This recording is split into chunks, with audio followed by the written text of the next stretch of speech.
I know you're still having fun, and I see some of you exchanging cards, and that's a very good thing. How many of you enjoyed that process? So that looks like pretty much the whole room. How many of you wanted to keep talking to this person?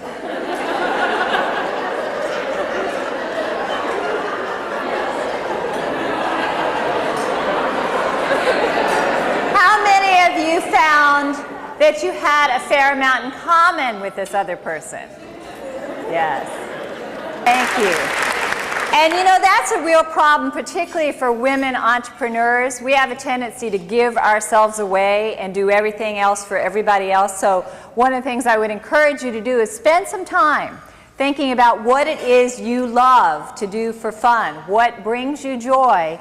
And then next week, Ruth Ann, I want you to schedule in at least 2 of those activities and do that. Now, the ideal day is one where you can do something every day that you love besides your work, something that's just for you, and maybe tie that in with a meal with somebody you love, like a best friend or your partner or whoever else. The reason that we all want to interrupt is not because we're inherently rude. You're not rude, are you, Nancy? No, she's not. I know that. It's because we're all wanting to be sure we get to say what we want to say, right? And in this exercise, you had the opportunity to each talk and then have a conversation.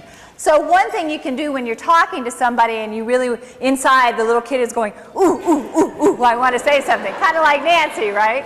When that's happening, you can make some notes so that you can go back to them when there is an actual pause or lull. You look like you had another thing to say. I do. I do.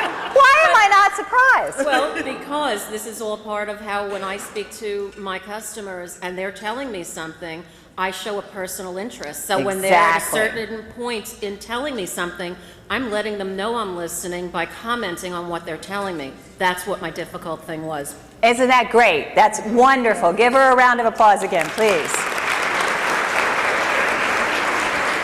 And that is my whole point in having us do this exercise.